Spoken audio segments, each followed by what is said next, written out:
morning and welcome to the Lawrence County Oral History Project. I'm your co-host, Norm Taylor. Again, it's good to be back with you. As always, whenever I get a chance to talk to these veterans, I always enjoy the program, and I appreciate your kind comments that you give me about the show, and that I know that you enjoy hearing their stories as well. One of the last interviews that I did recently with Jack Bradwell, in fact, you'll be seeing the show probably as we're taping. It'll be this week here toward the end of September. Every time I interview somebody, we always find some interesting things about their lives, and certainly, Jack was talking about getting to meet some of the old Western actors like Tom Mix and Gene Autry and Smiley Burnett. And some people have never heard of Smiley Burnett, but I found out that several people know who I'm talking about with Smiley Burnett. And he was in a lot of Westerns, especially with Gene Autry. But anyway, I like the old Westerns as well. In fact, kind of since I was talking to Jack, it kind of got me interested in watching some of the old Westerns again. Now, I've always watched Bonanza. Now, I love Bonanza. I'm a big Bonanza fan. In fact, Hoss has always been one of my favorites. But I've been watching Rawhide, starting to watch old Rawhide, and I wonder if any of you out there ever remember Rawhide. But it's been one of those things, I don't know if this happened to any of you folks out there, but that a tune will get stuck in your head. And once it gets stuck in your head, you have trouble getting it out. And what happened is that on the internet I found this interesting site about old television tunes, and one of them was the Rawhide tune. Now, I'm going to have in just a few moments, I'm going to have Lee sing his song to you. No, I'm not going to put him on there. But you remember the old Rawhide. Lee, you remember Rawhide tune? Oh, yes. Rolling, rolling, rolling. Clint Eastwood. Clint Eastwood was in there, right. Any of you guys remember the old Rawhide show? Yes. Okay, I want to introduce Larry Fortner, because we're going to go right into this. But Larry is with us today, and also Dick Hahn. Gentlemen, and of course my co-host is always Lee Hutchinson over there on the other side of the table. Lee, you're looking better all the time. Well, thank you. You're looking younger. How do you feel younger. You feel younger? Oh, yeah. Oh, so you feel good every day? No. Until about 9 o'clock. It's about 9. What time do you get up in the morning? 6. It's 6 o'clock? Hey, you're an early riser. I got 3 hours for feeling good. Okay. Does your wife always tell you that you look better and better every day? Who? Your wife. Oh. Your wife, Oh, yeah. You've been living with remember. for several years. Yeah, okay. Okay, yeah. Did she tell you you look good every day? Yes, some days. Does she? Well, that's nice of her. Before 9 o'clock. Okay. And after 9 o'clock, you kind of go downhill? So do you go to bed early too, Lee?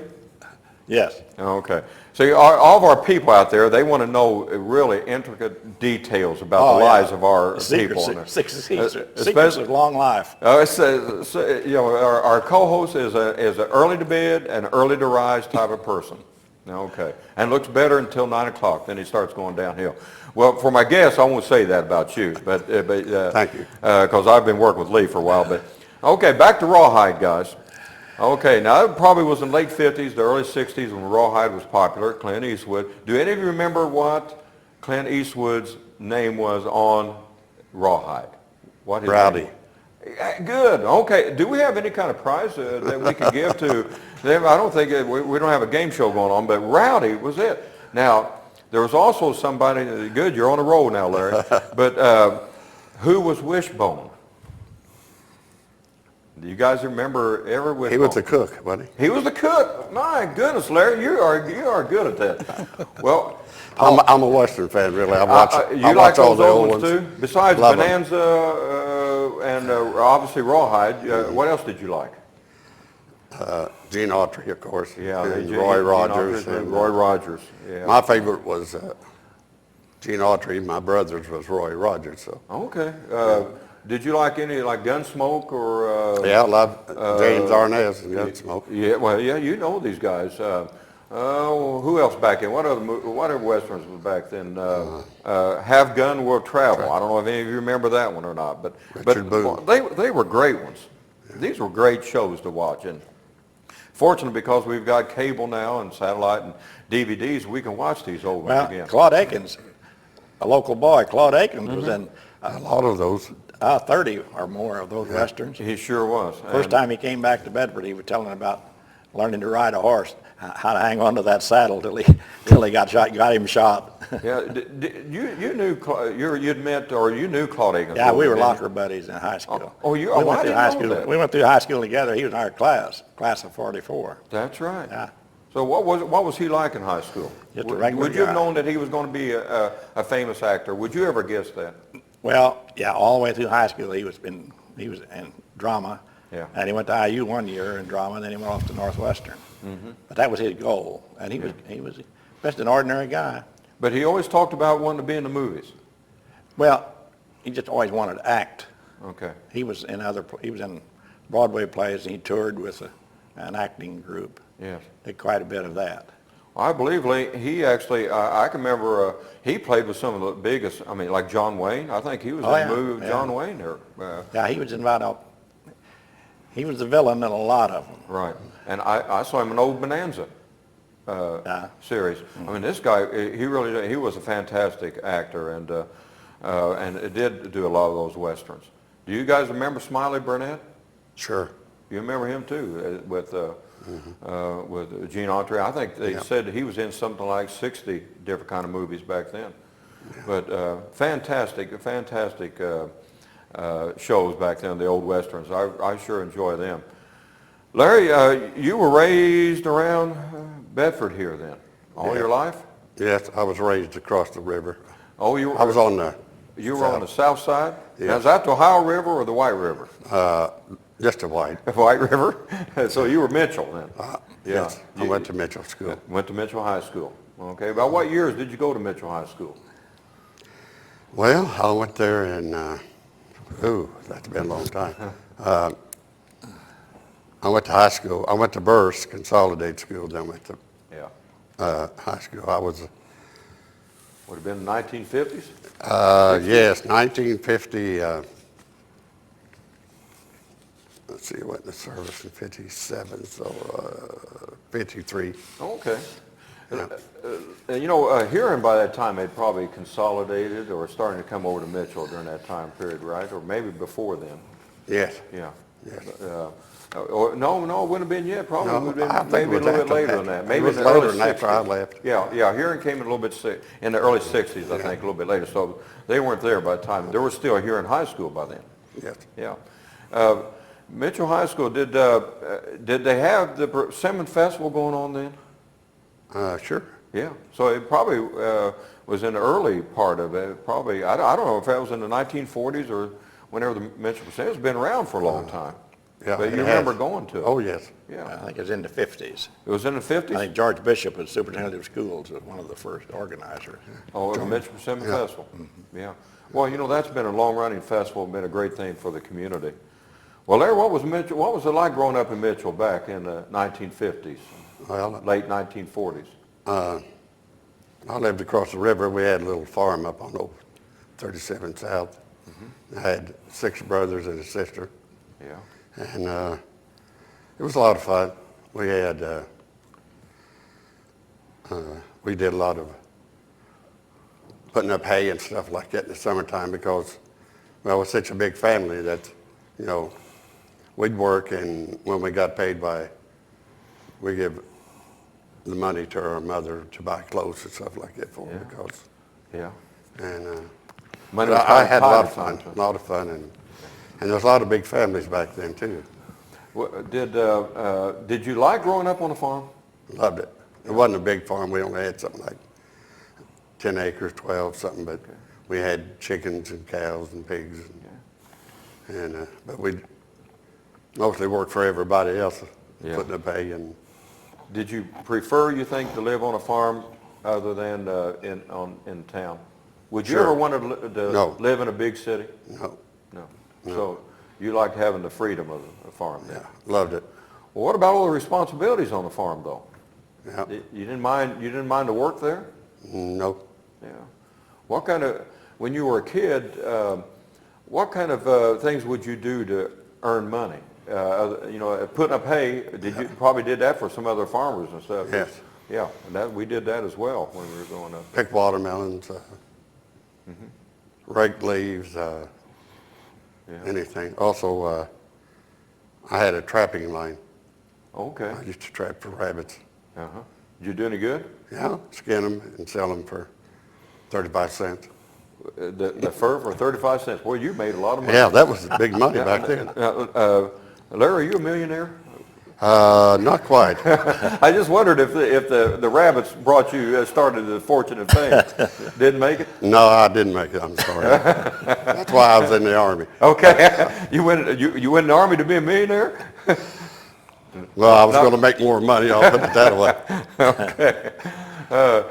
Dick, and I understand that you're not originally from Lawrence County, but you've No. been in Lawrence County for a while. I've been here 30 years. I was raised back east of New Jersey. Okay. You have a little bit still of seem like of that Eastern accent. I hope it's just a little bit. Well, you could tell just a little bit, but you don't have the Southern Indiana accent much yet. You have to be born a Hoosier to talk like Okay, Larry. Yeah. But did you carry that New Jersey accent into the Army with you? No, I was raised in New Jersey. Actually, it's a small state, but it has definite sections. So I was raised on the western side, 2 miles from the Delaware River. Okay. So we really were not part of the New York, New Jersey accent.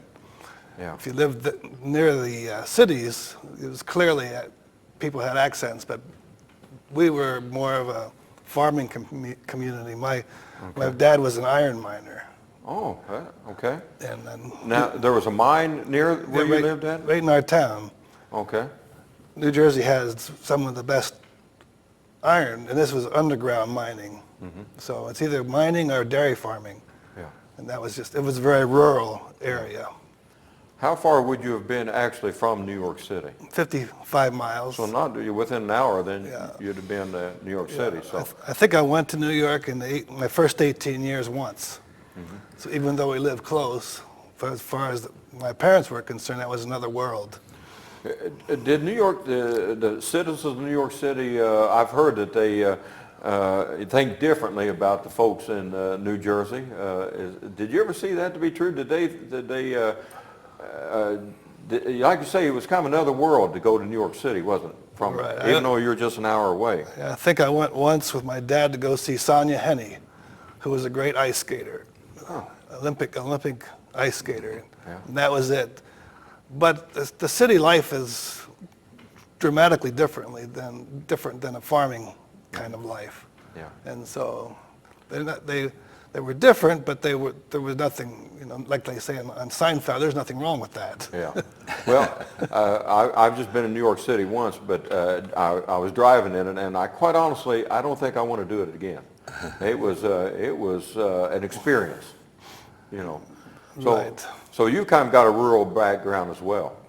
Pretty much. Did you work in iron mines too?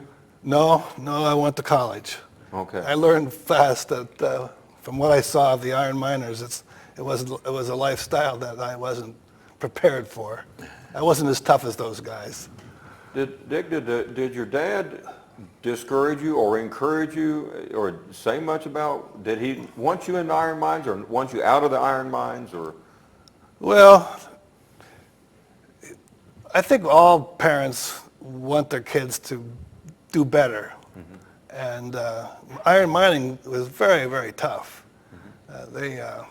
He'd always often come home with broken fingers and banged up because of, it was just dangerous. And pretty often people were killed in the mines. So. And how were people killed in the mines? Back to cave-ins or? Well, when you're in iron mining, you go down a shaft and go out in levels. And it's just, you're just tunneling it in solid rock. And cave-ins would occur, or just a big rock would fall out of the ceiling, and you get hit with a 20-ton rock. There's not much left. So they had a lot of tales, and they're heavy drinkers. People in that kind of with that kind of a lifestyle, after they got off the shift, they head for the local liquor beer joint. But everybody knew it was a small community, so everybody knew each other. Oh, yeah.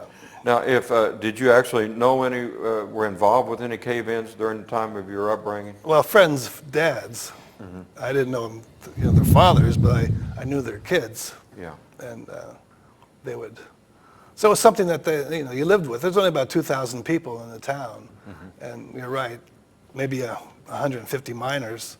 Yeah. It's not a huge crew. Yeah. My dad was a foreman. And so everybody did really know what, and suffered when there was hardship with the, but it was probably the best job in the town. Best paying Because job? miners always, they were part of the United Mine Workers, and so it was well paid. Now, I know that with coal mining, there's been like respiratory problems, health-related problems with that. Was it the same with iron mining? Did they, underground, was there problems with health-related issues there too as well? Well, hearing.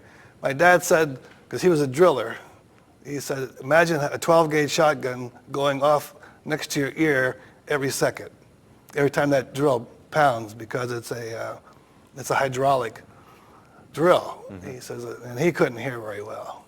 They didn't have all the hearing protection. But even with protection, it wouldn't have worked very well in that environment. Imagine in a tunnel and with a shotgun going off right next to your head. So it wouldn't have been too long before a lot of them had hearing. Right, none of them could hear. Is that right? Yeah. How long would normally would a person had a career in a mine? Would they, once they got in, would it be a short-lived thing, or did it stay for several years? Well, some of them couldn't take that work, first of all, and so they would just quit. But my dad was in it for 25 years, and he died at 55. Most of them did not live past 60. It's very unusual to see an iron miner alive as an old man. Is that right? So, well, that kind of, as a young, it left an impression on your young life then to go to college? Right. Okay. Get out of there. I went to Texas, so 1,800 miles away. That was about as far as I could get at the time. Okay, so you were raised there in New Jersey. Did you have brothers and sisters? One brother and one sister. Okay. And so after you graduated from high school, then you went to college in Texas. And well, why so far away in Texas? Well, I just wanted to see what it's like in another part of the country, and Texas has always been appealing. Okay. So. Plus, I got accepted in the college down there. That always helps. And what college was that? That was Trinity University in San Antonio. Oh, okay. And so what was going to be your major? Well, like a lot of kids, I wasn't sure, and so I ended up with general studies or social services with my degree. Yeah. Just that, and so then that's when I went in. I had ROTC, and that's when I went into the Army right after college. Dick, what year then did you enter into the Army? 64. In 64. Okay, so we're getting into it. Both of these gentlemen that I have with me today has Vietnam experience, and we certainly want to go down that route with them. But in 1964, Lee, you remember what you were doing in 1964? Yeah, I was principal at Lincoln School. Okay. You'd already had your time in the service. And, Oh, yeah. And go with it. Dick, the beginnings of Vietnam, there were stirrings in 64, obviously. Had there already been troops that had already been committed at that time for 64? Yes. Oh, I know advisors were there, but troops had The already been advisors committed. the advisors went in 50, Okay. and then later we went in. Was it Eisenhower that committed the advisors? No, Kennedy. Kennedy. So in 64, then you went in knowing full well about Vietnam. I'm always interested to know, and we have interviewed a lot of veterans, of what causes a person to go to the service. Now, some are drafted. Some have been drafted back in the 40s, 50s, and 60s.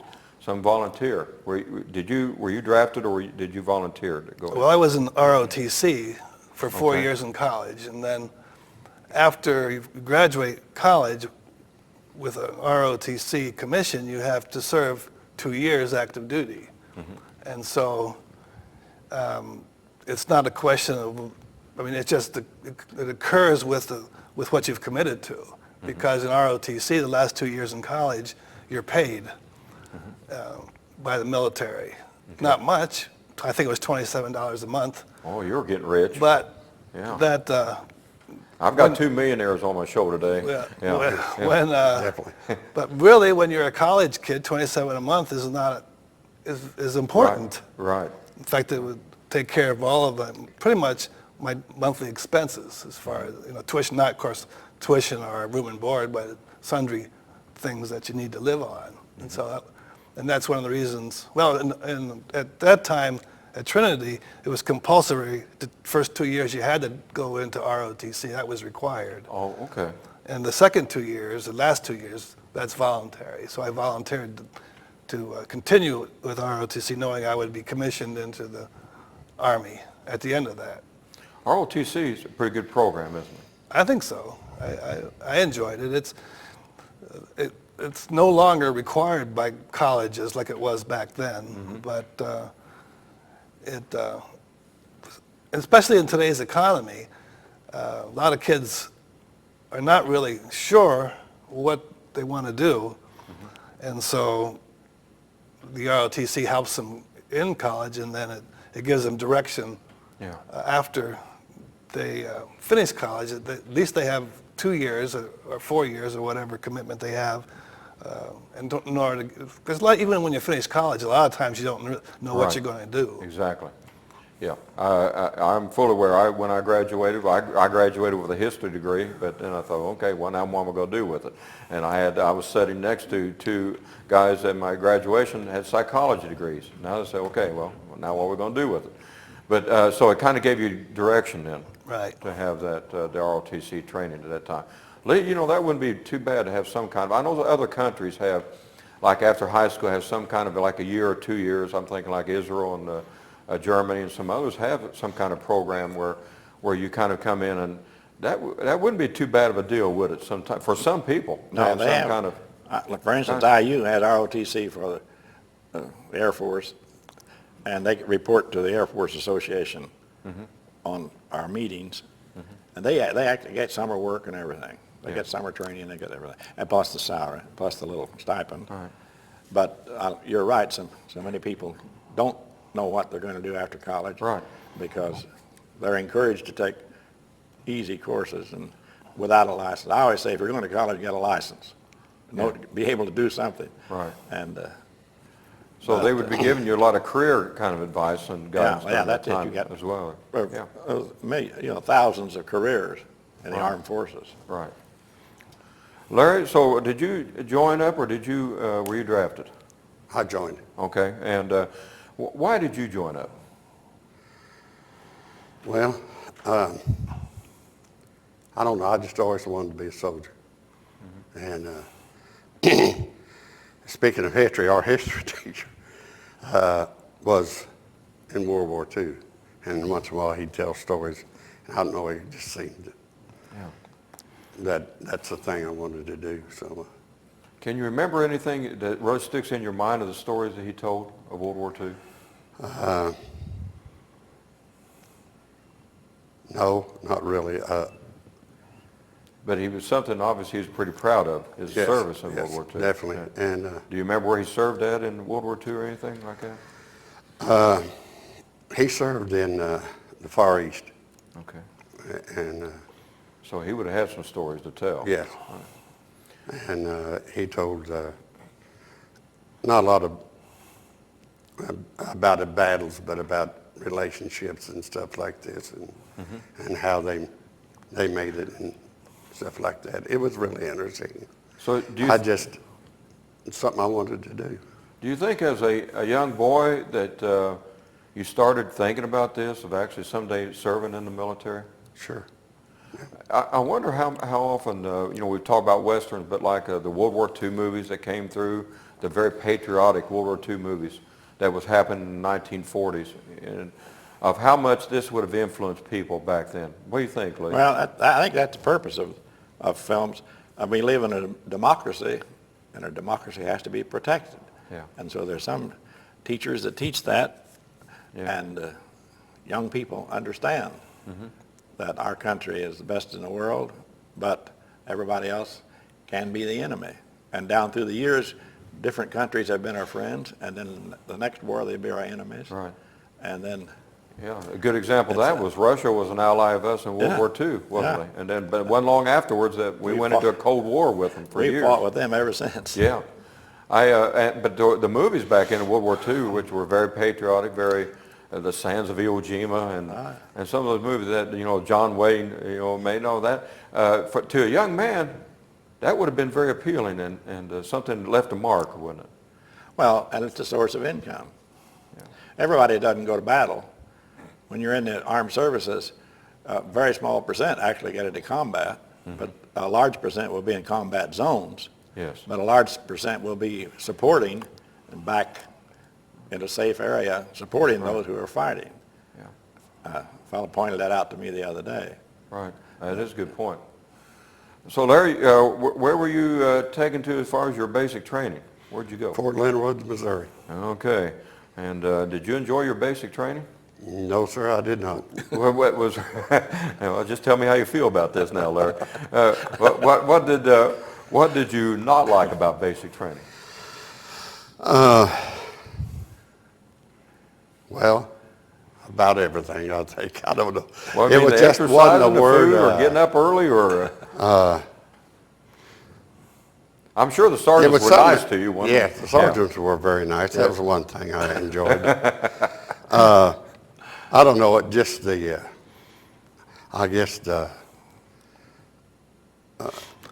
being under somebody's thumb all the time, maybe say, you had to do this and do that, and you couldn't break, and you had a lot of, exercise and training and training and training, and So everybody's always telling you what to do. yeah, Telling you and, when to go to bed, when to get up, what to eat, when to eat. which I wasn't used to. Okay. Well, that's not true, but Well, I mean, So to make you want to go back home and no, it didn't. so you weren't homesick. No. So- And but a lot of guys were. I remember we went to Indianapolis and did all of our. Then they took us in buses to Fort Leonard Wood. We got there like 2:00 in the morning.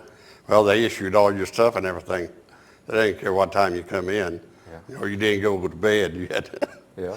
And we finally got in bed for an hour or two. And a lot of guys were crying and wanting to go home and stuff.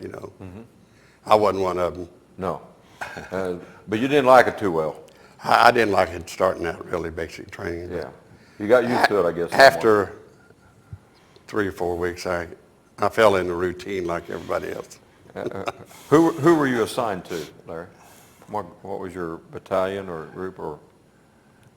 In basic training? Yeah. And when you ended up finally going overseas, who were you with then? After I left Fort Leonard, I went to advanced training in Fort Gordon, Georgia. Okay. went to Military Fort Gordon, Police Georgia. School. Okay. And they were training you to do what? In military police school. Convoy control, escort, and just regular military security, Okay. general security, and And then they sent you where?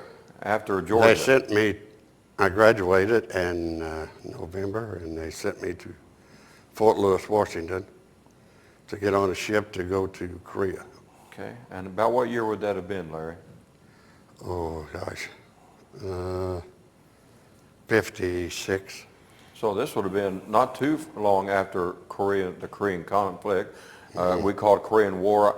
And some people say, well, it was a police action, but boy, whenever someone's shooting at you, it sure seems like a war to me. If someone's trying to kill you, Yeah, you ask the guys that been there, they say it's a war. yeah, it was a horrible war, Korea was. Yes, it was. And and it's still, to this day, and you guys can agree or disagree with me and jump in on this, but I still don't think the Korean War veterans ever got the respect that they deserved. They never did. I agree with you wholeheartedly. Yes. And these I guys, know 'em, and they put their lives on the line in 1950. But Lee, I don't think they ever got the respect, did they? No, To it me, was this is my feeling. It was called the Forgotten War, I think, and Yeah. people were sick of war after World War II, and then along here 5 or 6 years later, here comes Korea, and I think people began to wonder why we were there, because we were there to keep South Korea from becoming communist. That's why we were there. Unpopular war. Yes, it was. I mean, and people, you know, and of course, when we get into Vietnam here in a few minutes, but and we know that was an unpopular war, but Korea was kind of like that too. I mean, there was my reading of it. There were protests, some not to the extent of Vietnam, but in Korea, and there were people. I mean, there were all kinds of problems with the draft again in Korea. But these men and women never really got the. And yet they were putting their lives on the line just like anybody else in our armed services, like our guys in Iraq today, like Lee in World War II and so forth, and in Vietnam. But yet, did they feel that way? Did they feel like that they weren't getting the respect back in, Larry? Yes. Yeah. I know, well, John Beeler lived here. Remember John? He was in the Marines in Korea. And he was at Port Chop Hill and a bunch of those, and he was highly decorated. And he never felt that they were recognized for the services that they did to the country. So he actually talked about this with Yes, definitely. It would make you feel bad, wouldn't it? I mean, that you're over there, that you're taking shots, and yet you know you don't feel appreciated like that. Yeah. Several guys, Joe Perley's and other. There's a lot of guys here in Orange County that were in Korea that felt that they never got the recognition they deserved. Yes. And Larry, in '56, when you were over there, you were in, obviously in South Korea. What was it like then? Were there still you still see signs of the war there? Oh yeah, sure. We came into Incheon, and I think when we went to Seoul, the largest standing building was probably 2 stories. That's what I remember about it most. Yeah. And then they sent me to the 7th Division and up on the DMZ and put me in a tank battalion. Okay. And what would have been, of course, there wasn't any hostilities going on in '56, I guess. So No. what would have been your job during that time, just to keep guard of the DMZ, Right. the zone there? So okay. No, they really put me in a tank battalion. And of course, when I went in, I was probably the most popular guy in the company. They knowing that I was a military policeman. And so that was my assignment. I was a tanker. Yeah. Now I remember talking to some veterans. Military policeman wasn't. That was supposed to be a joke. Well, I mean, I took it as that. You know, well, you got such a great personality. You know, I can't imagine nobody not liking you, Larry. Well, but military police had to kind of keep order in some circumstances. Right. Would have made you unpopular. Right. Yeah. Yeah, I wasn't really the most popular one in the company. Yeah. And then I had a friend that came in. He came in from quartermaster. So me and him became pretty good friends. Yeah. But the rest of them never really cared for me. Yeah. So they didn't take you out to eat? No. They didn't. No. Okay. I got most of the good details too. Yeah. Yeah. You had to keep order on the weekends? Yeah. Okay. They and then I did get transferred after 6 months of that good duty down to Wonju, and I was with the Korean Military Advisory Group. We were advisors to the First Rock Army. Okay. The First Rock Army. Republic of Korea. Okay. They had 1 million soldiers in the First Rock Army. Okay. Big. So that it was there for the defense of South Korea, and this was under the Korean. I'm not familiar with the First Rock Army. That's why I'm asking. But this was under the Korean. Was there United States involvement as far as any kind of advisory role with this? Obviously, there would have been. Yeah. I guess. Yeah. Were you in contact with the South Korean people? Very Yes. much? How did they treat you? very well. Did they appreciate the U.S. Army soldier there, do you think, at that point in time? I think they did, yes. Yeah. I'm sure they were sick of war, too. When you left, you were there for how long in Korea? 13 months. Okay. And then you went to, I came back and went to Fortner, Texas. okay, and you were there for a while then? Yes. Now, Larry was telling me that he was in the service for 9 years, 1 month and 25 days. So Exactly. you know right down, almost down to a minute. Yes, sir. You went to South Korea, you went back to the United States, and then sometime you were in Germany then. Yes, I re-enlisted in Fort Hood, Texas. Okay. And they sent me to Fort Knox, and I was there for a year. Then I was sent to Germany in 1960, Okay. and I stayed there 4 years. So you were from 1960 to 1964, you were in Germany. Now, I'm going to assume at this point in time then, you're about ready to be shipped to Vietnam. Yes, I came back and was stationed at Fort Oliver, Maryland, Okay. and that's when I got the good news. You got the good news then, that your group was being shipped out. How did you, Just me. just you? Oh, because you were military police and they loved you. Yeah. Yeah, okay.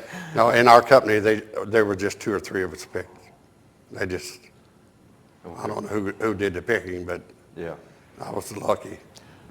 So now you're off in 64 to Vietnam, 65. 65. And, No, you went and jumped ahead of me a little. Okay, okay. I came back and I was stationed in Fort Holabird, Maryland, Okay. for a couple of years. Then I went from there to Nam. Okay. Where did you go to in Nam? They sent me to, well, we flew into Saigon at Tonsanuk Air Base. And we got a good reception there. Also, the base was under fire when we got there, so that was a nice welcome. So we had to fly around until everything was cleared. And then they sent me to Long Binh, and I was there for probably 3 weeks. Then I went back to Saigon. Describe to us a little bit, about what it was like then in Vietnam for you, what you did. Were you on the base most of the time?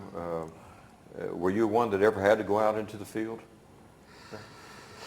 No, I was, Long Binh was about, I'd say 20 miles, if that far, from Saigon. And that was the reception station. We stayed there for probably 3 or 4 days until your unit come to pick you up. And I was stationed in Saigon.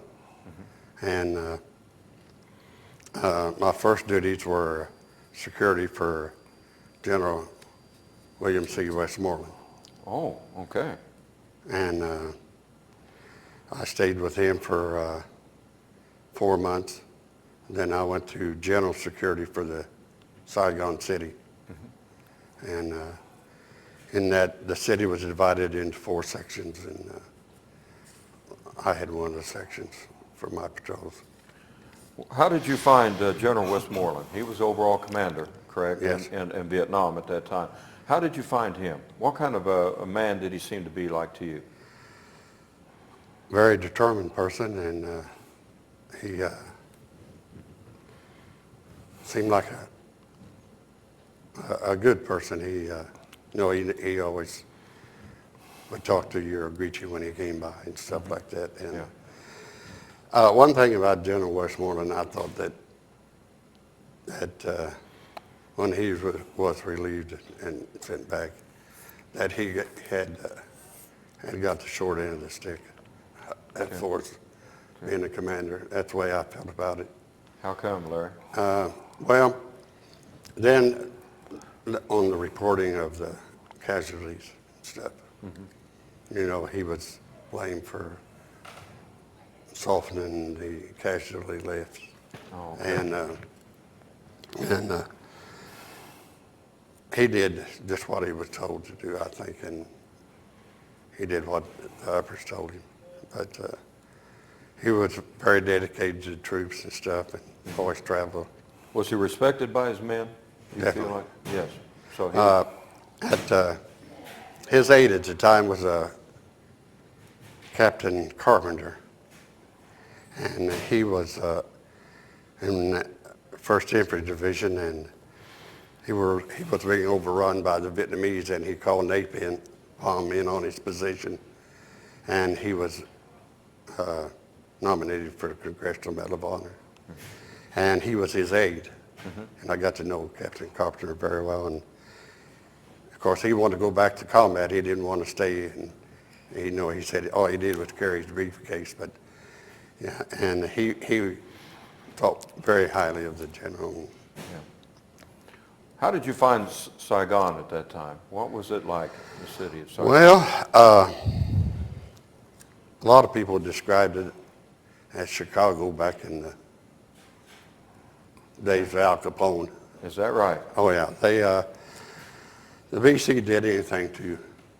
They drive by and throw a hand grenade in a restaurant or anything, or GIs congregated, or they'd hook up hand grenades underneath the tables in the bars and stuff. And it was, they rammed cars into the police station like they did here, and it was real lively. Did you were you ever involved in anything like that, or did you actually see it, or did you come upon Yes. anything? You did see it? Yes, yes. What was the instance? Well, they had some, they had raided the police station, and we come up on it. And in my patrol area, I had, there were 2 patrol, Jeep patrols, and I had 1 machine gun patrol, and we came up on it, and we had them trapped in a building, and we got to flush them out with that 60 caliber. Okay. But there was always something. And we had a lady running around called Saigon Sally, and she'd go by and shoot people. We finally had to take her out. But Okay. there was always something going on. There was Claymore mine set up outside of our barracks, and it went off just as the school let out, and there were children. And Oh, my. it was horrible. It was a really bad, scary place to be, because you never knew who the enemy was or anything, because it's so crowded and you had to travel through it. Did you ever feel like that you could trust anybody? That, you know, like I say, you kind of, I guess put in today's perspective, it'd be like the terrorist attacks today, but did you ever feel like that you could trust anybody that during that time, other than your own, I mean, Vietnamese? Yes, we worked with the National Police there in town, in the city, and they were very trustworthy, most of them. I never met one that wasn't. I'll put it that way. They were very determined. And Yeah. Did you get reports then, Larry, of what was happening out on the field? Were you very aware of what was happening in other regions of South Vietnam at that time? sure, we got to. Yeah. Did you ever feel that that Saigon would ever get hit? That I mean, I know that there were terrorist activity, but there would be a general attack. No, I really didn't. Yeah. No. Back, were you still getting news from back home during Yes. that time? We got a lot of packages from school kids here in Bedford. Is that right? Yeah, it was really, really neat. Were you involved with any of that during the Vietnam War? No, your I kid- no, I was in the superintendent's office then, and Okay. I heard a lot of the protests and everything. Yeah. Now, Dick went at it from a different stand. Larry went at it from the ground. Dick went at it from the air Yeah. in Vietnam. Okay. What year did you finally? Where did you go to your basic training at? Nick? Well, I was commissioned, and so we didn't have what you call basic training. We had officers training, and I had the training associated with ROTC in Fort Sill, Oklahoma, and that was a 6-week program in the middle of summer. So it was, main thing was hot. What was your rank during that time? Second lieutenant started Second off. lieutenant. Okay. Did you like the basic training? Well, other than getting really cooked, Yeah. it Wasn't wasn't. too bad. They didn't have the rigorous stuff that Larry was talking about. We were treated a little differently, but it was not. They don't make it a pleasure cruise. Yeah. So but it was something you had to do. I mean, you didn't have much choice. From Fort Sill, Oklahoma then, where did you go from that point? Well, I went to Fort Benjamin Harrison for my advanced officer training and the Adjutant General Corps. At that time, Lee, I wasn't not in the Air Force. I was in the Army. Oh, you're still, okay. I was still in the Army, and Okay. I didn't. And so 3 months at Benjamin Harrison, they assigned me to the Army Recruiting Command in Sioux Falls, South Dakota, and that's where the draftees entered the military and did the physical, psychological testing and that sort of thing, and aptitude testing. Okay. And I was there for 3 years, and then I did volunteer to go to Vietnam, and I was assigned to a civil affairs platoon, which we were then trained very quickly. I might add, I think I had a week training in Vietnamese culture. And really, what I determined, very few people knew anything about the Vietnamese culture, traditions, religion. I don't think, I went in '67, I don't think there was any person that had a PhD in Vietnamese study. We just didn't know Yeah. much about the country. You know, we went in as advisors, and when I talked about President Kennedy, there was a lot of religion, because at that time, one of the reasons we were involved is North Vietnamese were very tough on the Catholics. And so 1 million Catholics were transferred to South Vietnam during Kennedy's time. That's one of the things he did as president. And Why were the Catholics pointed out then? they were just prosecuted by the communists. Okay. And so they were transferred. The large group, Atheist. well, it's hard to know quite what was going on, but see, at that time, Vietnamese was really involved with the French. The French occupied Right, for years. South Vietnam, and then they got beaten, the Battle of Diem Phan Vu, or some name like that, and they got kicked out. Yeah. And so really, our first involvement with advisors, trying to protect it was a religious kind of involvement. And so my job in civil affairs was to work with the communities, and I was assigned, attached to the 9th Division, which was an infantry division, and that's what we did. We worked with divisions, and we had all the southern part of Vietnam, the Delta. You probably heard of the Delta, and, Yes. and we worked down in that area with the 9th Division. That was their territory, and so we built schools, we provided food, we provided clothing, we did a lot in the medical area. And in fact, that's what I enjoyed most. I got to know the doctors in the evacuation hospitals, and we would take 3 or 4 doctors out into the field and set up clinics. And the healthcare down there was just not existent, really. They were, What did they do for health care then? it was just like what we did 100 years ago. Is basically go to a drugstore and get herbs off the shelf, and very primitive kinds of care. And They didn't have any doctors to speak of, or? not really. If the city had a few doctors, but there wasn't anything out in the countryside. They had midwives, and it's just as primitive as you can imagine. I remember once in the delivery room, and right in the next room over, the woman was a pig she raised, and then she'd feed the pigs the afterbirth. And so it was that kind of weird environment. And so you could really do a lot with doctors because a lot of them had eye problems. And so you could go and someone who basically was blind with an operation of whatever disease they had, treatment, you could cure them.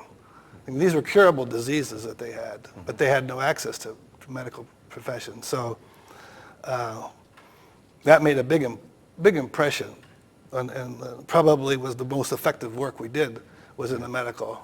And it was interesting because from that medical involvement, that's when I decided to go into hospital administration. And I went from Vietnam and then into graduate school. And in fact, I was the hospital administrator here for 19 years. Okay, at which Dunn, hospital? At Dunn. At Dunn, okay. So, Yes, okay. so that's how a military can essentially make your career. And you deal with the children or the kids here. The military can basically give you a direction for a career. And I'm sure that's not unique to my experience. So Dick, during the time when you were doing your service, you mentioned like your hospitalization and so forth. So some of these would have been war-related injuries or maladies, and others would have just been normal. Right. There was a lot of course, as you can imagine, there were a lot of war injuries, and then and we had access to very specialized physicians, and we could take the like you see on MASH, we could take the civilians into the evacuation hospitals, and if they had a heart murmur or needed a valve or whatever, you could get them taken care of. Yeah. So we had access to the medical system, the Army medical system in the country. It must have been difficult to see, especially children, in this kind of, I mean, some of the things, like you say, that were treatable if they had just access to the right kind of medication or the right kind of medical care. Yeah. But when they didn't have, this must have been very difficult for you, wasn't it? Well, you don't normally expect to see someone with smallpox. And a lot of kids were just covered with scars from smallpox. And crippled kids.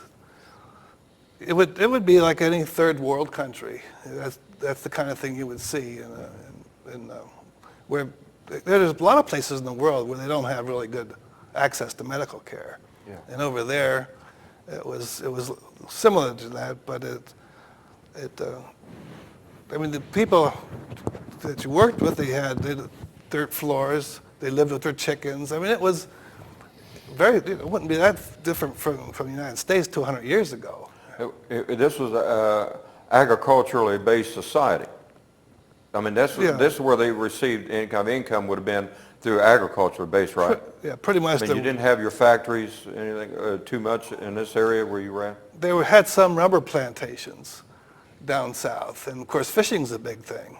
And the delta is full of rivers, and the South China Sea is there. And so you had fishing, and they were communities. I mean, but it's like you were talking about the Old West. It was like the Old West. Yeah. It's kind of but the people were very, very nice, and the Asian philosophy is not like ours. We think there's good and there's evil, and good wins out. In Asia, people exist in parallel. They think good and equal are the same. One's not any better than the other, and they want to be left alone. They want to be compatible, you might say, and so they don't have all this conflict going on themselves. So the societies and the way of life, we didn't even understand, and getting involved with that. That's why we were constantly in conflict with what was going on. So the communication with the Vietnamese during this time, it would have been constant because you do have your cultural differences that you wouldn't have been aware of, that you may have been violating at some time. I mean, just their norms, but you really didn't know that, of course. You're obviously going to learn this.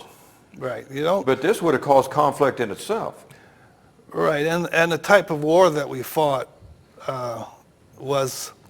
it didn't, I mean, picture a community, Bedford, for example, and we're in a war zone, and the military camp is in Mitchell.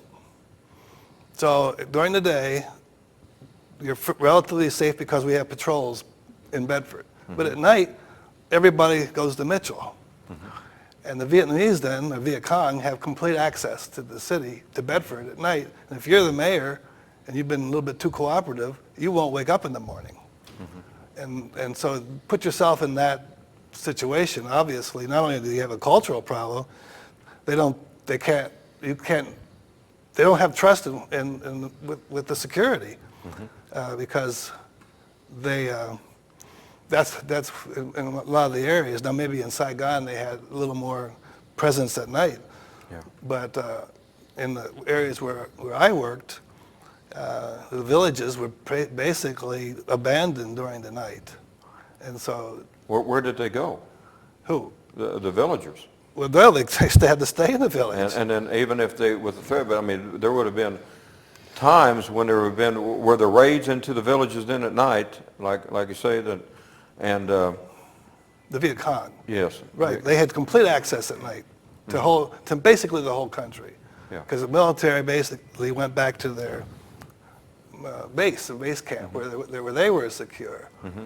And now you're seeing in Iraq, they're changing the philosophy in Iraq. Iraq was almost doing the same thing, but now they're putting troops in the cities and keeping them setting up at night so there's some sort of security, yeah. Which is a much smarter way of dealing with that type of conflict.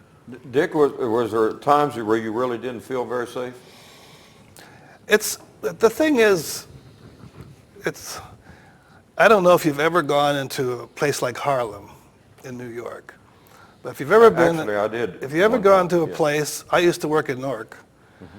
and Vietnam was similar to that. You just, like you might say, the hairs stand up on the back of your neck, but you just live with it, because if you let yourself feel that fright, you will never get anything done. You know, I had to go out to all these places with no security whatsoever, and you couldn't. You knew that there were Viet Cong around. It wasn't a question of yourself, but you just had to do it. And so it's hard to explain. But if you've ever gone into where you knew you were in harm's way, it's very similar to that. Yeah. You were, I think we were talking a little bit. You were actually there with the Tet Offensive. Right. Can you talk a little bit about that to people that, I mean, they've heard of Tet Offensive, but can you tell a little bit about your experience with that? I was at the one base called Bearcat, and it was with the 9th Division. It was one place that wasn't attacked when they were attacking all their installations. And this was in '68, right? Right, yeah. in February '68. Okay. And I went out right after that to do what I had to do. And when it really wasn't that much, because all the battles we won. It wasn't that they won any battles. Mm-hmm. But what they did win was political effect back home, because Westmoreland and his group were saying this was not possible.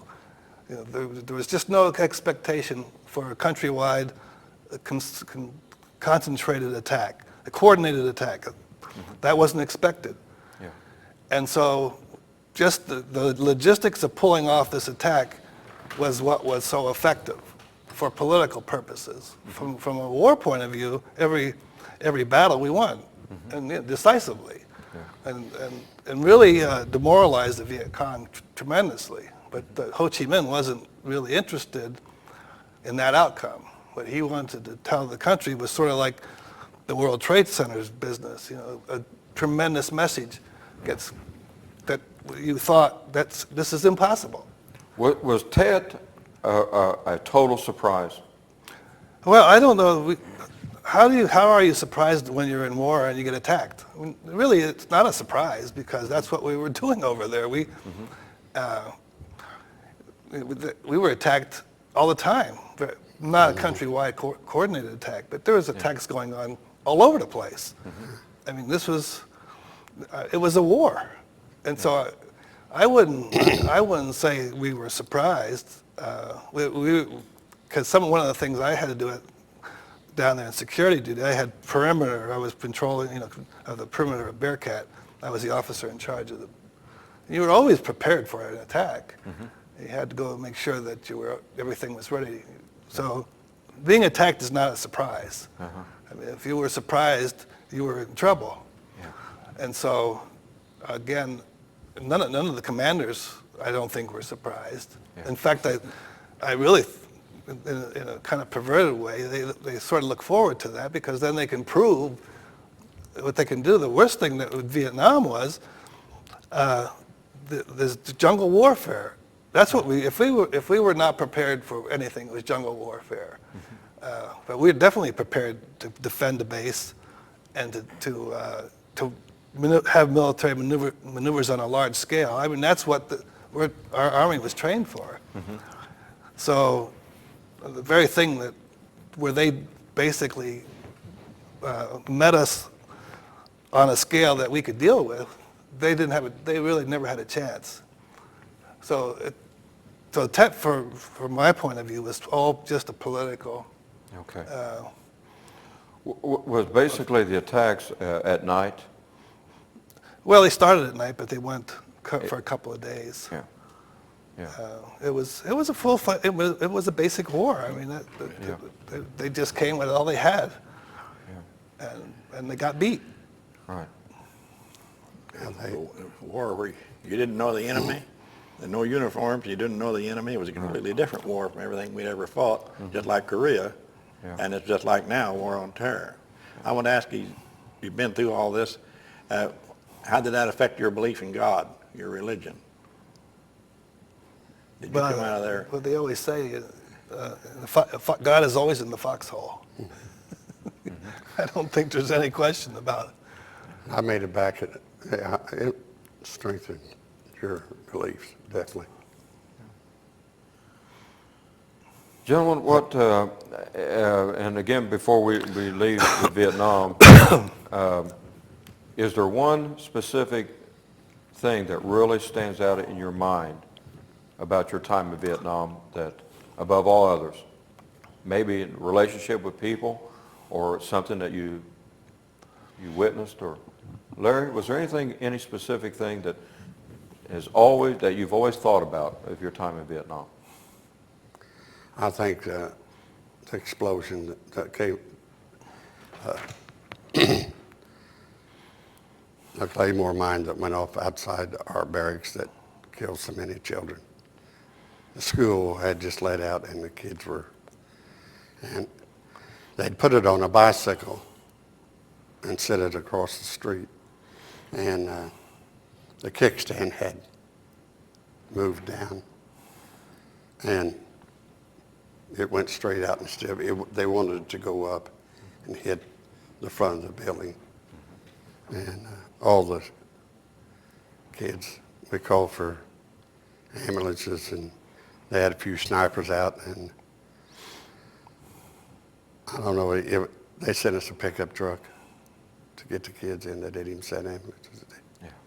They loaded them on pickup trucks, and the officer was with me. We took him and put him in the Jeep, and he held one, and we got down there, and it was a little girl, and he handed her to the medic, and he had blood all over him. She was already dead when we got her there, but that horrible day, that all those kids, I think there was 30-some kids were killed. I still think about that. That's something that's hard to get out of the mind, isn't it, even after all these years? Yes. Dick, what about you? What do you remember about your time in Vietnam that really sticks out in your mind?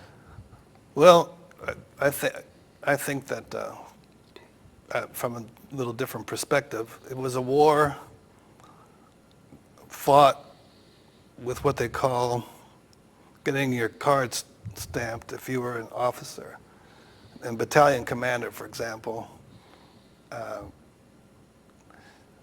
for an Army promotion, and the battalion commanders are majors or lieutenant colonels, and it was a war where a person's career was based on body count. And let's just say I was assigned as a battalion commander, and you're there for 12 months basically. But you normally you have to make a name for yourself in the first 6 months. And so the military commanders sent their troops out with no general purpose other than to see who they could find and have a body count. There wasn't any overall strategic a plan that I could see. And so troops were getting killed to advance officer careers. And I think that was, the worst way to fight a war. And I just think that if you're going to make a commitment for a war, you've got to make a commitment and not have these rotations. You shouldn't. And there needs to be an overall awareness of how you're going to solve it, and not do things piecemeal and sacrifice American troops. I think that I was most up, and I got out of the Army. I resigned. So that disturbed you then greatly. Right, because it was a political. Officers were promoted. I mean, it was a political system for getting promotions. Yes. And I didn't resign totally. I just resigned from active duty, and then I went to graduate school. But I was seriously considering a military career. And at that time, I decided that that was not kind of a career. I mean, that's sort of when I saw how the military worked, that was not something I thought was just appropriate. And after all these years of thinking about that, it still bothers you? Well, it's still the same. We still are fighting the same kinds of war. Because in Iraq, people are going over and then being transferred back. And it's a lot, they've got it, it's a lot improved because, we killed 58,000 troops in Vietnam and I think only 4,000 in Iraq. Yeah. So the amount of carnage is from our point of view is less. Yes. But I think we've learned a few lessons from that from the Vietnam experience. Yeah. But I've never really felt comfortable with these. I don't even know what kind of wars you would call these that we've been involved with lately. Police action might be as good a thing to call, just like what they called in Korea. Yeah. But one thing you said, but I don't think there should ever be what you consider a popular war. War should never be popular.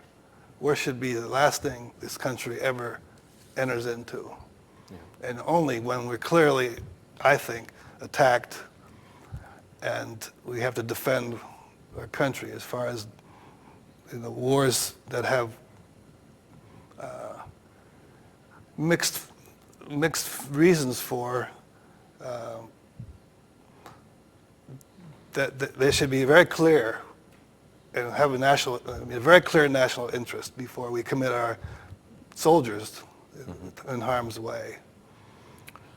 I think the Union General William Tecumseh Sherman had made a statement that war is hell, and I believe that is what you're saying. I was like Dick when I came back. I had planned to make the Army my career, but when I came back, I was really disillusioned, and I think morale had went south, and discipline also, and that's the reason I got out. In fact, when got out, there were 4 non-commissioned officers, and we all had something like 40-some years of service. Larry was in about 9 years. I think, Dick, you told me about 20 years. Is that Well, correct, sir? 16 years in the reserves and in the Air Force and 4 years active duty.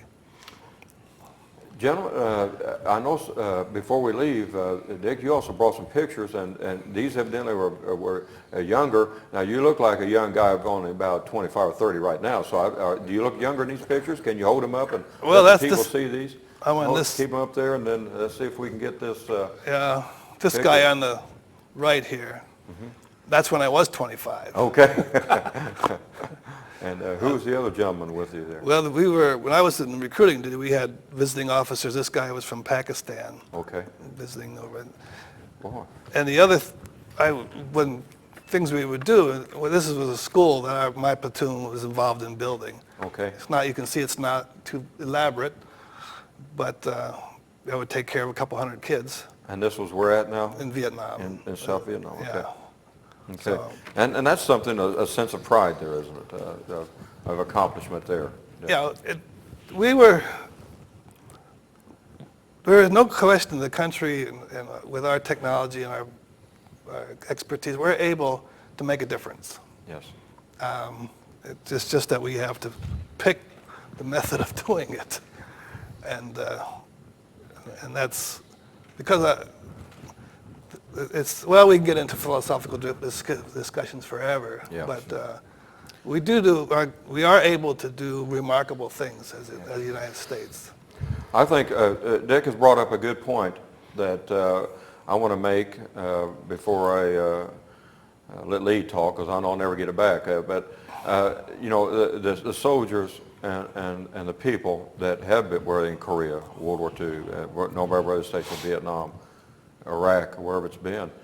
We don't necessarily always hear about these things that you talk about, like a building a school, the giving of the medical care to civilians and to military during that time. But the good work that our military has done behind the scenes that normally, sometimes you guys don't get any recognition for. Now, the television now tells what they want to tell. That's usually sensational photos and things. They tell. They don't. Yeah. They can't. But these Can't give us the background. are really sensational Yeah. things, aren't they? It's Especially good. the people that are providing the schools that are being built for these children. To them, that's really making a difference. Yeah. Lee, you did a great job in bringing 2 great guests. I want to give you have anything that you want to say before we? Well, I just think all veterans deserve the thanks of Yes, the I United agree. States citizens today. I And our agree. generation today needs to appreciate this military history of our country. I think that our schools are crowded with various historical events and governmental policies that maybe sometimes young people don't understand what goes on in war, which is a terrible thing. I did want to make one commercial. If you read the paper last night, you saw that there's a group, non-profit group in Bloomington sponsoring honor flights to the World War II Veterans Memorial. And we do have 3 men from Bedford going on a flight tomorrow, I think. Yes. But the point is that World War II veterans who want to take this one-day, all-expense-paid trip can make application. Okay. And they pick up the application forms at Bill Baker, at the Veterans Service Office there in the courthouse in the basement. Right. And many people watch this program.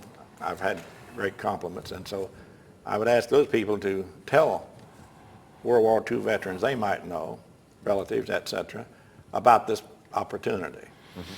Because it is a great trip, and they get to see all the veterans memorials there in Washington, and wrap it up in one day, all expense paid. And along with that, too, you mentioned Bill Baker. He is raising funds for the van. For The DAV disabled. van, he said, is Yes, coming along real disabled. well, and they're going Good. That's good news. I want to thank our guests and for being here. And just right before we go, Dick, again, you were at the head of Dunn for 18 years. So after the service, then you were in the medical field then for some Right. time. I got my master's degree in hospital administrations from the University of Minnesota, and then I went in the Air Force Reserves in the Medical Service Corps. And I retired from that. And then went into medical or Administration. hospital administration and for years. And also in the Air Force Reserve, I was the hospital administrator at Chanute Air Force Base. Okay. And so you've been a great benefit to our community. We've been very fortunate to have you. Larry. Thanks. Larry went in Crane, to work at Crane, Okay. and the dynamite truck was going to explode, and he got a certificate for moving the truck. Something about that, Larry. Yeah. You want to tell us about that before you leave? Yeah, we were loading ammunition and small arms ammunition and 500-pound bombs. And the truck we were loading them on caught fire. And we couldn't put, it was a spark from the battery, and we couldn't put it out with fire extinguishers. So we finally disconnected it, the truck. It pulled our four-wheel drive trucks up and got it and pulled it away from the storage place where the ammunition was at, and we didn't have an explosion, I'll put it that way. That would have been a big bang. Yeah, we were loading, yeah. We would have heard it in Bedford. You would have heard of that one. Well, we'd have heard it probably for a long way, but Yeah. that's what we did. We finally got the truck pulled away from the building, and there was no explosion or anything. Well, and you spent years at Crane then, too? Yes. Okay. I worked for the Army at Crane, ammunition activity. Our guests that we have on the Lawrence County Oral History Project, especially our veterans, we want to remember that even after their service, they spent years of doing great work for our community, as these men have, whether it was in Crane or with the Dunn Hospital. But they spent years of great service for our community, as our veterans have done over the years. I want to thank Larry Fortner for being with us today. You've been a great guest. Thank you, Larry, sir. for being Been here. a pleasure. Dick Hahn, Dick as well. I really appreciate your insight and your experiences that you wanted to share with us. And as always, my co-host, Lee Hutchinson, which does a great job of getting these gentlemen to come on. Lee, thank you for, again, being with us today. On behalf of the Lawrence County Oral History Project, I want to thank you for watching, thank our veterans for being here with us today, and we'll be back on again soon. Again, everybody has a story. Everybody has a story, and if you can just take a few minutes to listen to these stories, it's well worth your time. I'm Norm Taylor. Thank you for being here with us today.